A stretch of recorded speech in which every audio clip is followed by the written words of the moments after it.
gente trabalhou no Evangelho sentido esse versículo do julgamento da mulher adúltera, e foi tão rico, a gente foi percebendo que cada um daqueles personagens é uma parte nossa, né?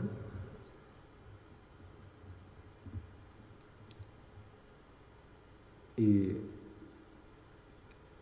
somos nós a julgar pedras em tudo aquilo que não parece ideal. Em nós e no mundo. A gente quer um mundo ideal. A gente quer uma pessoa ideal para a gente se relacionar. De preferência bem parecida comigo mesmo. No meu jeito ideal de me ver. E quando essa pessoa não demonstra ser ideal, eu vou embora. Ou peço para sair, ou expulso a pessoa. Porque a gente se relaciona com ideais. Como é difícil para a gente se relacionar com a imperfeição. Como é difícil para a gente conseguir olhar com olhos que veem o que está por trás da imperfeição. Era com esses olhos que Jesus olhava para aquela mulher adúltera. Ele não via a pessoa desviada. Ele viu o ser ali por trás.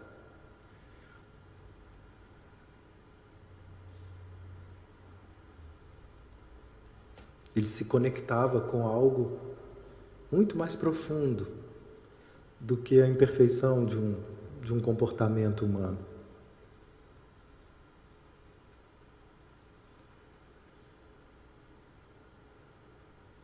E essa é talvez seja o maior ensinamento do cristianismo. O não julgais. Esse é um exercício, é um aprendizado. O não julgais.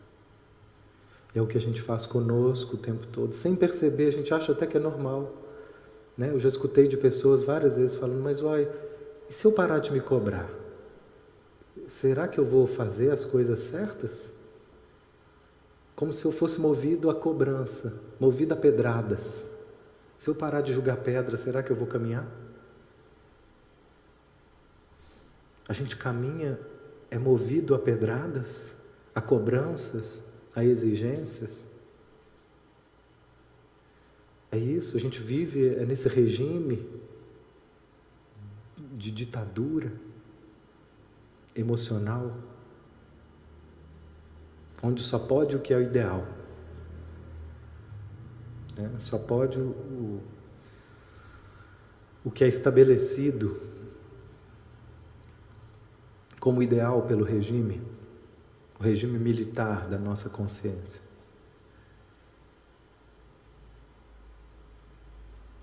E aí tudo aquilo que começa a sair desse regime começa a receber pedrada. E quando não é a gente que dá pedrada, são os de fora. Porque as pessoas esperam que a gente seja sempre o mesmo. E quando eu mudo é muito estranho.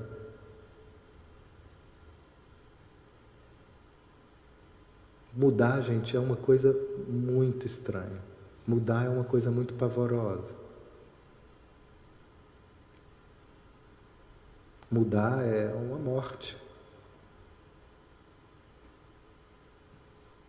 Cada mudança são pequenas mortes que a gente vive. E pequenos renascimentos que a gente vive. E a música hoje falou, crescer é sofrido. Esse é o sofrimento do crescimento, é o sofrimento da libertação. Não é que a gente tenha que buscar o sofrimento, mas no processo de libertação, o deixar morrer gera dor.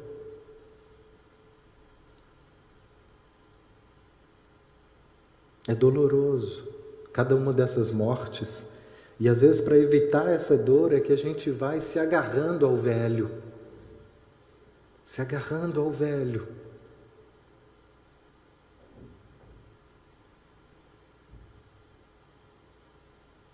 Até o momento que a gente não aguenta mais esse velho, essa velha forma de ser. E eu solto. E aí vem um alívio.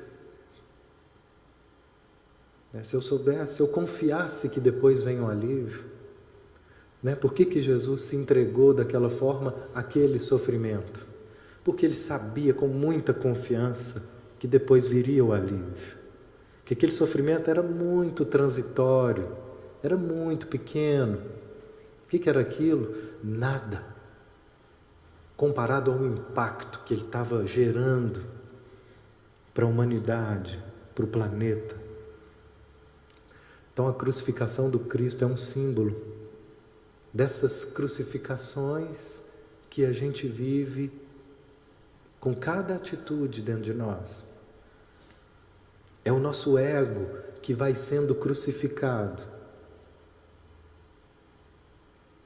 Essa parte nossa que quer ser mais, que quer se afirmar como pessoa, que quer ser especial, que quer ser diferente, que quer ser superior. Jesus abriu mão de tudo isso. E é isso que vai sendo crucificado em nós, porque com toda essa arrogância, com toda essa vaidade, com todo esse orgulho, nós não conseguimos entrar no reino. Nós não conseguimos encontrar paz.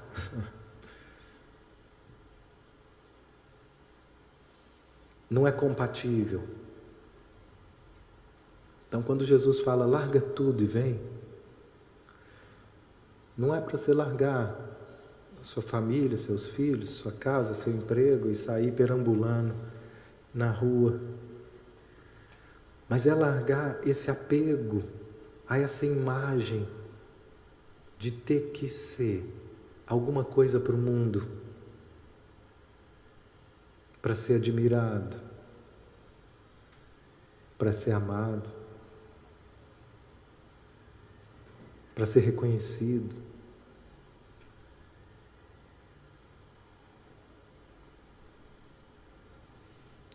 Abrir mão dessa necessidade de autoafirmação para o mundo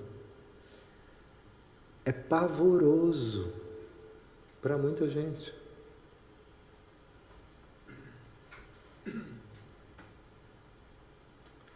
E são pequenas lições que ele nos deu, por exemplo, quando ele entra em Jerusalém,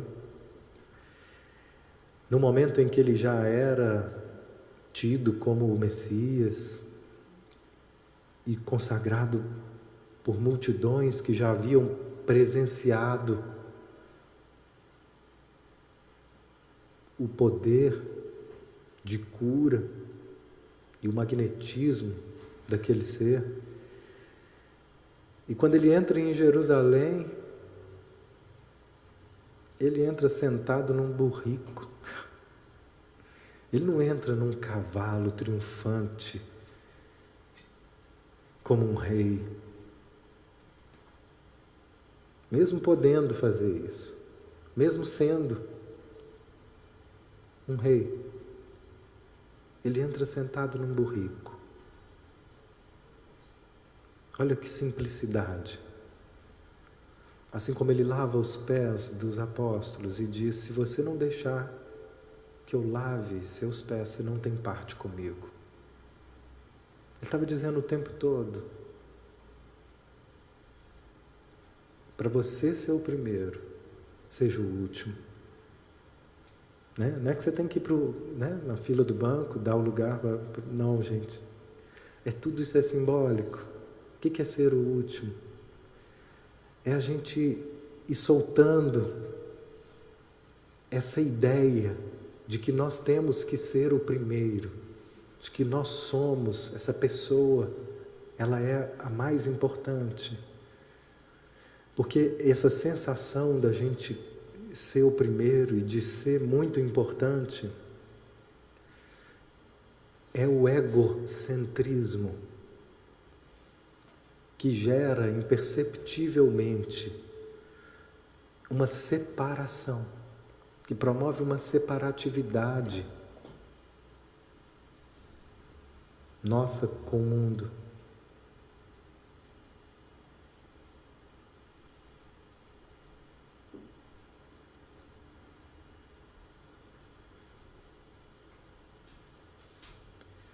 E todo o trabalho sério, espiritual,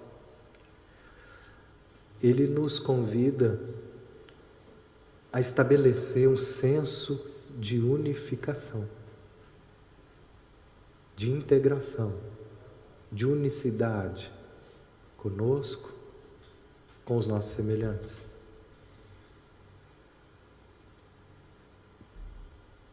Então, quando a gente se separa através do orgulho e desse sentimento de exagerado de autoimportância, nesses momentos são os momentos em que a gente mais deixa de receber o que a gente mais queria, porque a gente vai se tornando sozinho, vai se ilhando energeticamente. Porque quando eu não me considero um igual, eu vou me distanciando.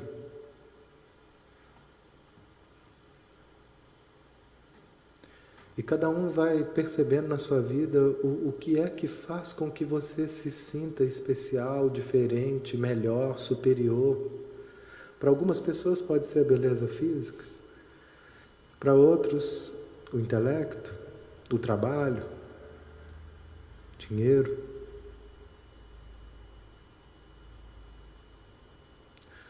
Seja o que for, é uma ilusão. E aí, graças a Deus, uma hora vai ruir. E aí aquele lugar, aquele emprego que você achava que era o máximo, que fazia e acontecia, que aquilo fazia de você o melhor, chega uma hora que acaba. Pelo motivo que for. Porque é transitório. E aquela beleza que você se apoiava então para ser aquela pessoa que era nisso que você se apoiava para poder sentir que você tem valor. Os anos vão passando. E uma hora você vai ser uma velhinha.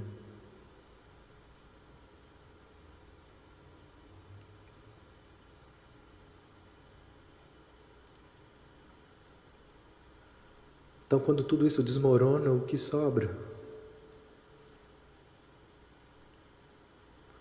A vida vai fazendo ruir aos poucos as nossas ilusões.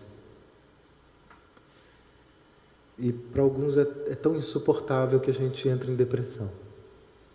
Porque eu penso que se eu não for isso e se eu não tiver isso, então acabou. Mas se a gente está nesse trabalho de transformação e autoconhecimento, cada uma dessas experiências que podem ser dolorosas, elas podem ser vistas como a ruína do ego, a ruína dessa ideia de autoimportância. E a gente vai vendo que quanto mais despojado dessa autoimportância, mais simples eu vou podendo ser e mais livre. Quanto mais simples e mais despojado, mais livre eu sou. E sabe, uma característica divina do ser? Espontaneidade.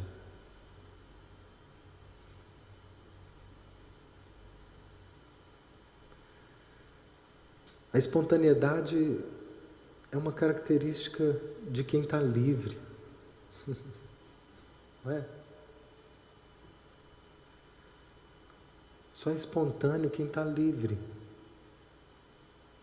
Livre dessas exigências livre desses medos de não ser aceito, desses medos de perder status, de perder lugar, de perder estima.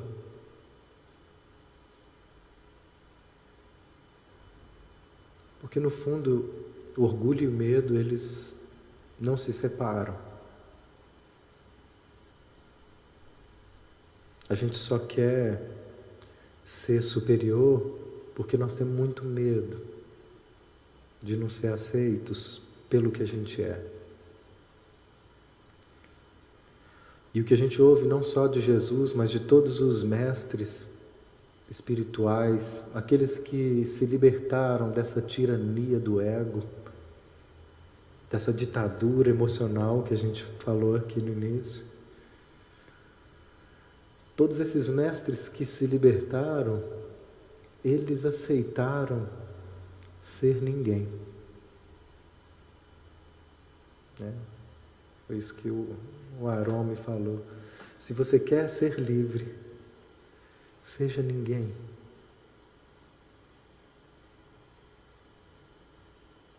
Nesse silêncio, nós não somos ninguém. Perdeu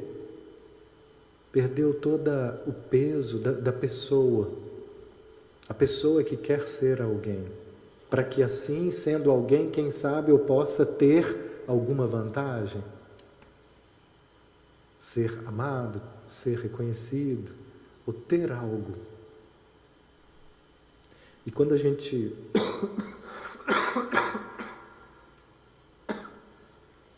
Desculpa. Quando a gente só se permite ser, não há nada a esperar em troca. Quando a gente consegue simplesmente ser, nós já temos toda a recompensa. Isso já é divino. Isso já é maravilhoso. A gente já pode experimentar isso em algum nível. Uns mais, outros menos. Mas nos momentos em que a gente experimenta essa sensação de estar simplesmente sendo o que a gente é, nessa espontaneidade pura, nesses momentos nós não precisamos de mais nada. Nós não precisamos de elogio, de ser amados, São momentos em que a gente tem uma sensação de preenchimento e de plenitude. Então, nós vamos percebendo com esse estudo o que tira essa sensação de plenitude, porque essa é a sensação natural do ser. Essa é a nossa natureza. É espontaneidade, é leveza, é simplicidade. Esse é o ser. É paz, é contentamento. Quando a gente está nesse estado, é natural um contentamento. Sabe o que traz mais contentamento? É a gente não desejar nada. Porque o tormento, como diz Buda e muitos mestres, o tormento da vida é o tanto que a gente deseja. É o tanto que a gente busca por achar que eu vou encontrar, se eu fizer isso e aquilo, aí eu vou encontrar. Por não saber que quando eu deixo de querer, quando eu paro de buscar, quando eu relaxo e me solto, aí eu já encontrei. Aí eu sou.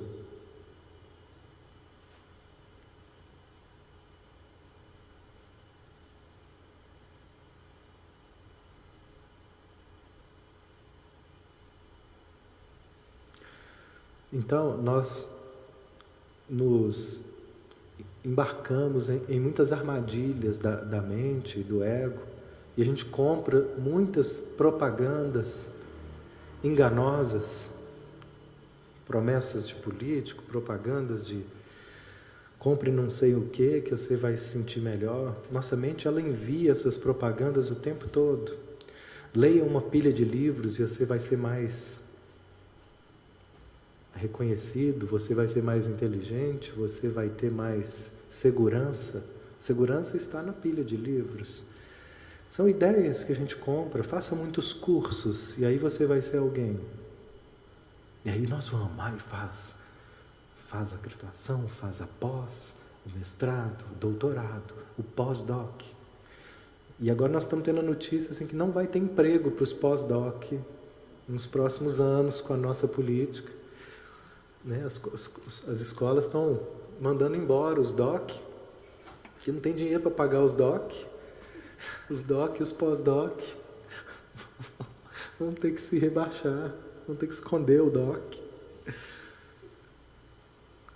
Porque não tem dinheiro mais para financiar isso.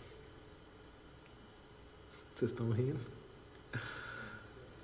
Para não chorar. Até os mestrados, já os mestres estão indo. Oh, gente, vai todo mundo indo. Mas não era, até pouco tempo, não era essa o paraíso, não era essa o símbolo de segurança. Deixou de ser. São truques da mente, não o mercado. E aí eu vou voraz. Como se aquilo fosse trazer o quê? Prestígio, segurança, estabilidade. Então, essa semana eu vi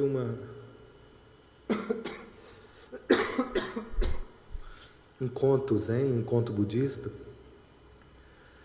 de um discípulo que chega para Buda e fala: mestre, com tanta sabedoria, por que você não espalha isso pelo mundo e sai proclamando isso aí para as pessoas despertarem?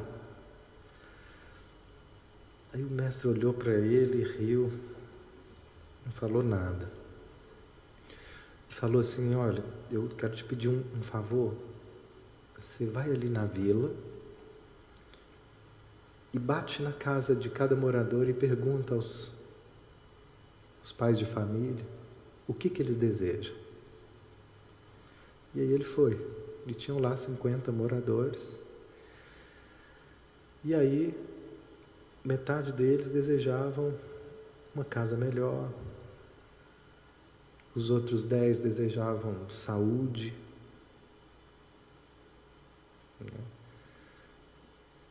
E os outros, sei lá o que eles desejavam. Prosperidade para os filhos que estavam ali, né? Desejo que minha filha seja aí tenha uma realização. E aí ele perguntou: quantos que disse que desejavam sabedoria?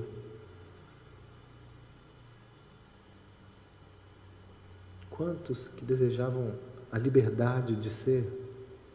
A liberdade, o reino divino? Ninguém. Então, você quer que eu ofereça para o mundo uma coisa que o mundo não quer?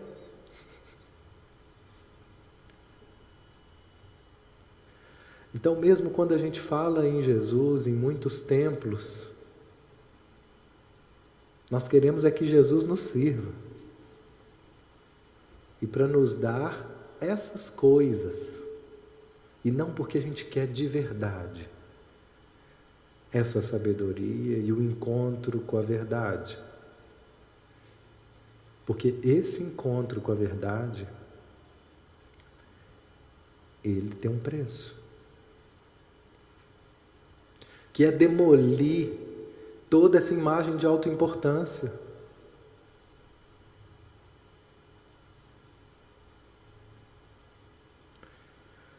Naquele filme, esse último filme de Paulo de Tarso, tem uma passagem belíssima de Paulo explicando para alguém a dinâmica transformadora da energia do Cristo. E aí ele diz assim: a energia do Cristo, quando você se entrega de verdade, a energia do Cristo, ela vai aos poucos encontrando caminhos e vai te... Ele usa uma palavra, não vou lembrar precisamente agora, mas é isso. Ela vai abalando as suas estruturas, ela vai abalando as suas certezas, ela vai demolindo o seu falso eu, para que a gente então possa encontrar o nosso eu real, o nosso ser.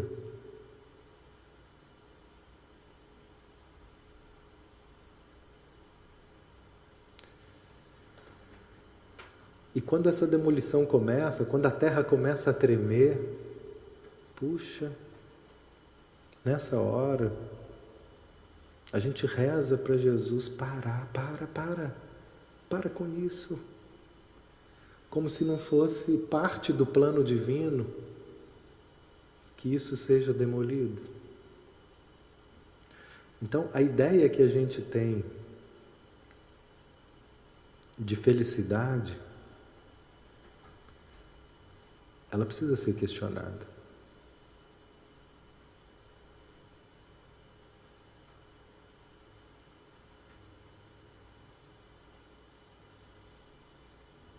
O que para você representa hoje felicidade, sucesso, realização?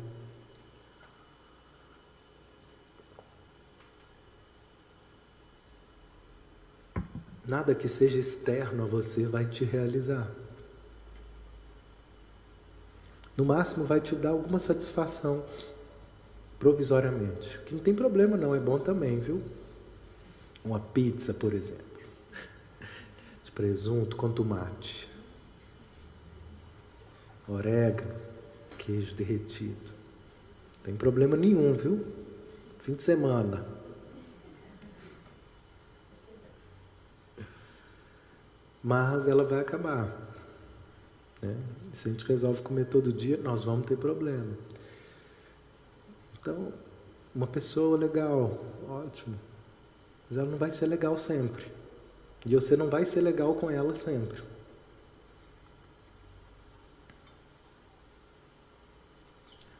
Nada externo a nós vai poder nos realizar plenamente. E muitas pessoas, por não acreditarem que é possível essa realização, desistem de buscar, desistem de encontrar. E começa a se apegar então a esses pequenos prazeres do mundo, como substitutos do único prazer que seria permanente, pleno, e que não depende de ninguém e de nada, que é o prazer da gente ser quem a gente é, que é a satisfação de estar em paz com a sua consciência.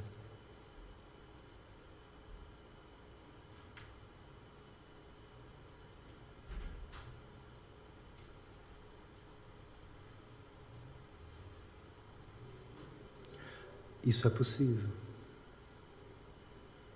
mas isso tem um preço, sob algumas condições. E uma delas é essa. Nós vamos ter que nos desapegar de algumas posturas que criam, que alimentam essa falsa imagem, porque não há como servir a dois senhores de uma vez só.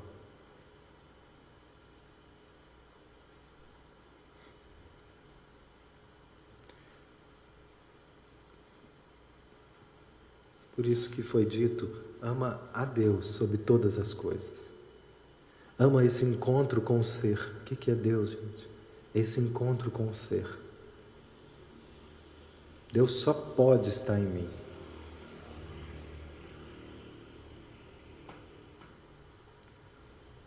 E algumas pessoas acham que isso é egoísmo. E que espiritualidade é só fazer caridade. E aí a gente vai tentando fazer caridade, tentando tirar o cisco do olho do nosso semelhante, enquanto os meus olhos têm uma trave. Teve um dia que eu questionei isso, e aí eu abri o Evangelho e saiu essa passagem. Mas não é egoísmo eu querer, me embrenhar nesse caminho do ser? E aí eu abri e saiu essa passagem. Toma. Como é que você quer ajudar? A fazer uma cirurgia no olho do outro, se você está cego? Quer consertar a vida do outro, melhorar a vida do outro, ser bonzinho, boazinha. E a sua? Não significa que a gente não tenha que fazer nada. Só significa que isso não é tudo. Que a gente pode fazer uma coisa e outra. É não perder de vista que nós temos uma prioridade. Enquanto o encontro com Deus não for uma prioridade para nós vamos estar muito infelizes. Estabelecendo outras prioridades e se frustrando cada vez que eu me dou conta que elas não são capazes de trazer essa plenitude. Mais uma vez, o encontro com Deus, ele acontece no silêncio. Ele acontece no despojamento. No momento em que a gente abre mão do controle, de ter que ser mais, para poder simplesmente ser. E esse simplesmente ser, ele não tem conceito. Ele não tem uma imagem ideal.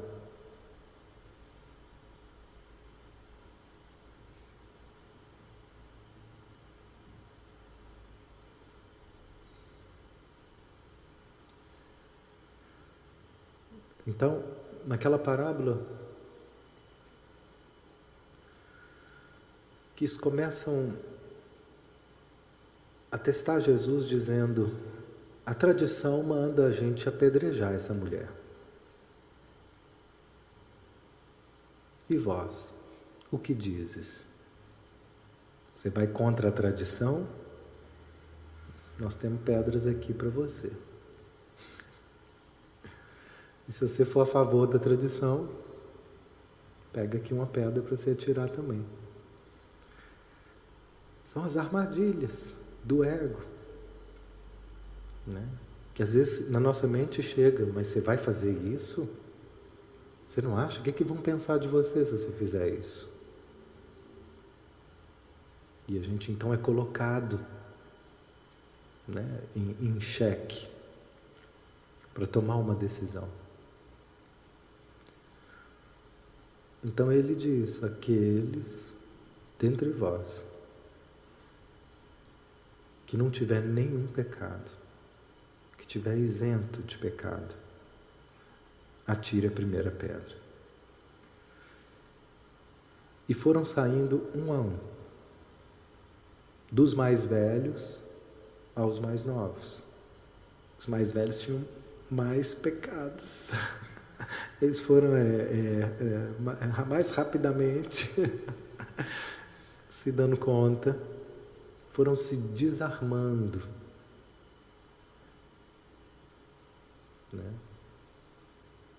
se despojando das acusações. E depois que todos foram embora, ele olha para a mulher e diz: mulher, alguém te acusa? E ela diz: não. Então ele diz: eu também não te acuso. Vá e não peques mais. Então, a gente encerrou o nosso aprendizado com essa ideia de que quando eu me desarmo, porque todos esses com pedras nas mãos somos nós a nos cobrar com o peso daquilo que representa para nós o tradicional. Eu sempre fiz assim, porque eu aprendi com meu pai, aprendi com a minha mãe, eu sempre achei que era o certo. Eu acho que tem que ser assim, se eu não fizer isso, é pedrada. E a gente termina então dizendo, no momento em que eu me desarmo e abro mão das pedras, abro mão das minhas cobranças, nessa hora eu estou nos braços do Cristo.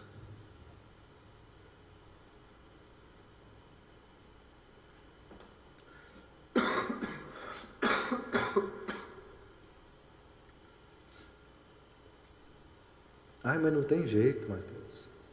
Quando eu vejo, eu já estou me cobrando. Não é assim? Quando eu vi, já foi. É rápido demais. Quando vejo, já estou eu lá me sentindo errado de novo, já estou eu achando que eu tenho que dar conta de tudo outra vez, que eu tenho que ser perfeita. O perfeccionismo é uma defesa que a gente criou para poder se proteger da dor, da frustração.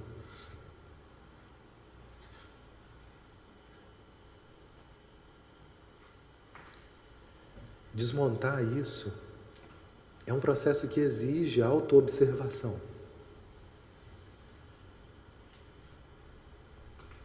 Essa é uma outra coisa que os mestres, né, desse caminho nos ensinam, a desenvolver essa capacidade de observação. Não tem como a gente progredir, a gente libertar, se eu não perceber o que eu estou fazendo, perceber com o que eu estou me envolvendo energeticamente. Porque os pensamentos, eles vêm, mas sou eu é que decido qual pensamento que eu me envolvo, qual o pensamento que eu dou atenção. E se eu não tiver essa clareza de que sou eu é que estou apegado a alguns pensamentos, depois eu não vou entender por que a vida está me trazendo sobrecarga. Claro que ela está te trazendo sobrecarga. Você acredita que você tem que dar conta de tudo. Você acredita nesse pensamento? Desde pequeno. Quando você via lá seus pais e tudo, aí você tomou para si essa ideia de que eu vou salvar minha mãe. Vou salvar meu pai.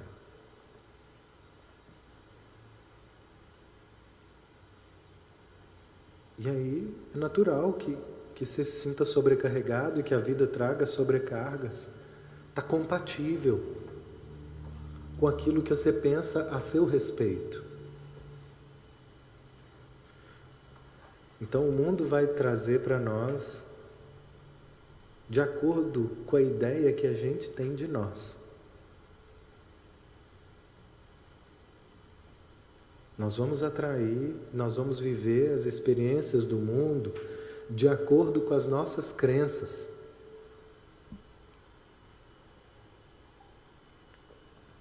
A questão é que a gente não sabe, não questiona.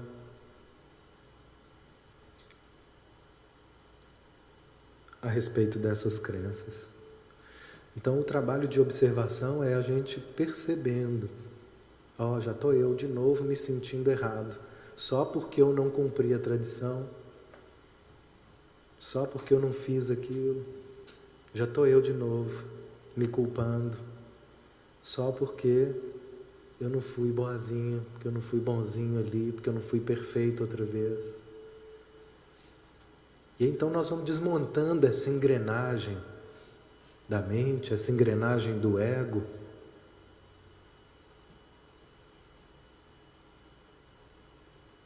Cada vez que a gente observa os absurdos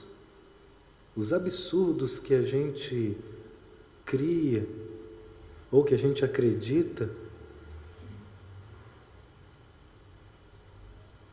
disfarçados de felicidade.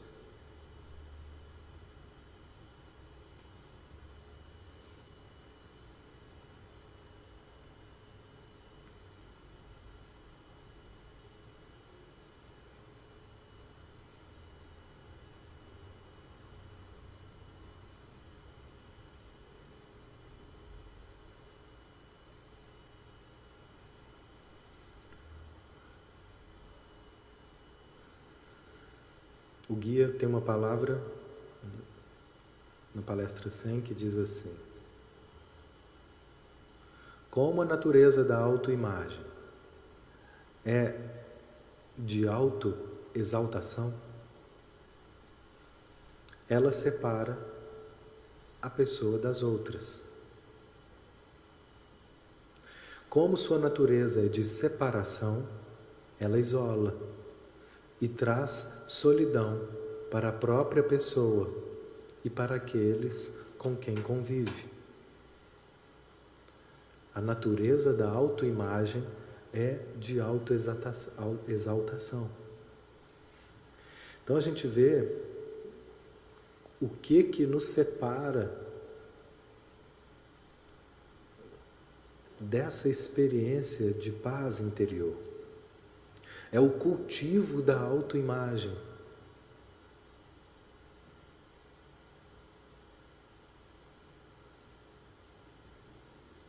E é tão fácil a gente perceber,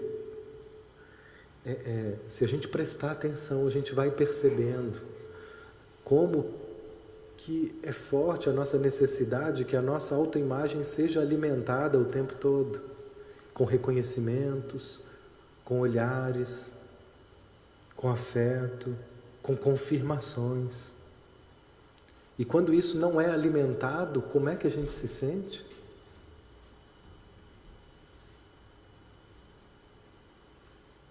Esse que é o convite desafiador que esse caminho de libertação nos faz, que o Cristo nos faz. Quando o Aaron fala, seja ninguém, isso parece absurdo. Absurdo. Muitos olhavam para o Cristo e falavam, quem é você? Isso não é só um nazareno? Eles não conseguiam entender que um homem nazareno, o que pode vir de bom de Nazaré? Aquela vila, sem nada. Cadê seu pós-doc? Você fez pós-doc aonde para estar falando assim com a gente, senhor? Quantos idiomas você fala?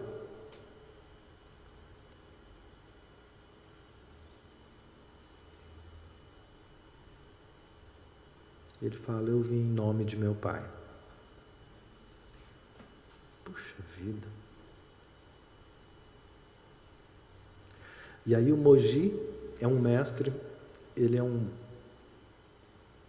africano que ele tem feito um trabalho bonito nesse caminho, através de um ensinamento indiano que chama Advaita. Ele tem uma frase que diz assim, desapareça como ego e você irá encontrar o Supremo Senhor sentado dentro do seu coração.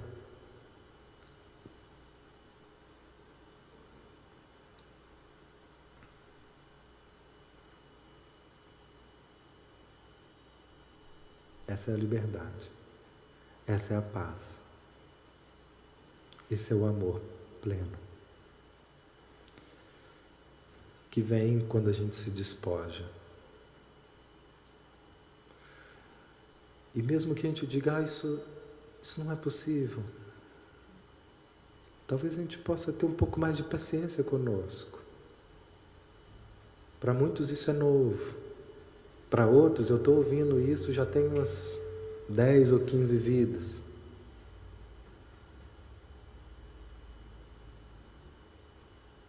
Cada um tem um tempo para poder atender esse chamado de seguir Jesus. Aqueles que o seguiram, eles estavam prontos. Eles já estavam esperando aquela voz. As minhas ovelhas ouvem a minha voz. Outros olhavam aquela voz e acharam um absurdo, louco. Durante muito tempo eu achei também que isso é uma loucura, isso é uma viagem. Cada vez mais eu sinto o gosto e vejo, gente, é possível.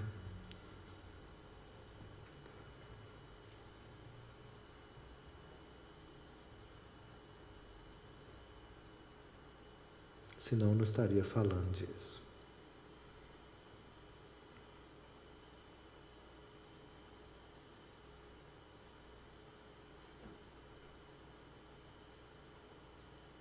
Então é na proporção, né? Que a gente não seja radical e diga tudo ou nada. Já que eu não consigo tudo, então eu não quero nada. Isso é um radicalismo que a nossa criança interior cria.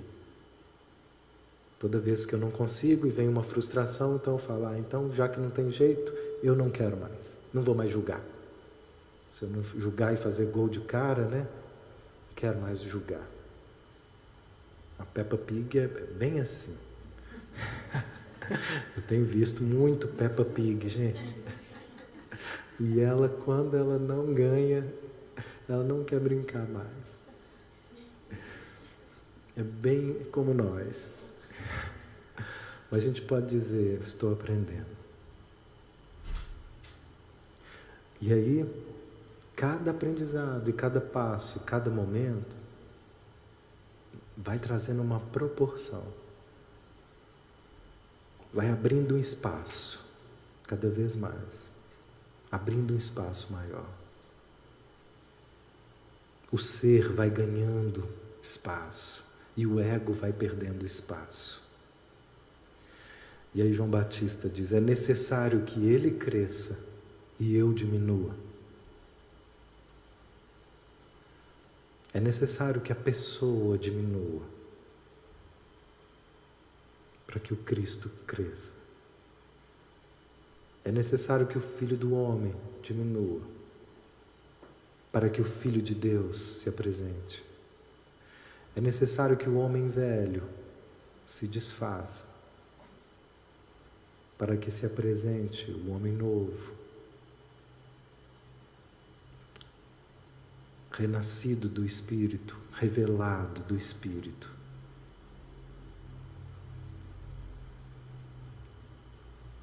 Gradativamente, devagar. O que tem por trás da sensação que vem de perdermos a nós mesmos, quando a gente vai perdendo essa identificação com essa personalidade? Porque talvez, como se a gente em um momento só conhecesse. Isso. Uma boa pergunta. Por que a gente tem tanto medo de perder aquilo, né, que a gente se apoia? É porque a gente acha que a gente é isso. Nós estamos tão apegados na ideia de quem nós somos que quando ela é ameaçada a perder, vem um desespero. Porque é como se fosse uma morte. Só que depois é que eu vejo que eu não morro. O que morreu foi só aquele personagem, foi só aquele papel, foi só aquela ideia que eu tinha de quem eu era. Mas quem eu sou, de verdade, não morre nem com a morte do corpo, não morre com nada. Era por isso que Jesus se entregou, porque ele sabia quem ele era e ele sabia que ele era imortal. Aquele corpo, pode levar, isso não é nada. Isso não é nada. Ele sabia quem ele era na sua divindade, no seu eu. E quando a gente está de posse, que a gente vai tendo vislumbres, a gente vai tendo gosto, mas chega um momento que a gente vai se apossando mais e mais. E quando a gente tiver realmente de posse da verdadeira identidade espiritual nossa, sabe o que acontece? Não existe medo. Acabou o medo. Aí é só o rio do amor divino nos conduzindo. Para onde quiser que assim seja. Para onde quiser que seja feita a vontade do Pai. Eu estou entregue. Nós precisamos ir pelo horário. A gente agradece então esse momento, essas reflexões.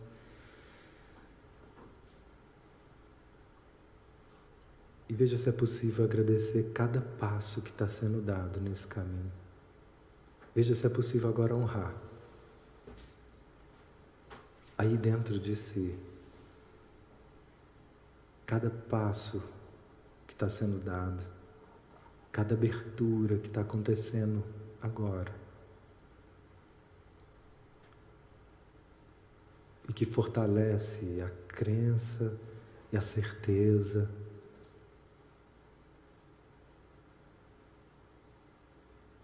de que é possível.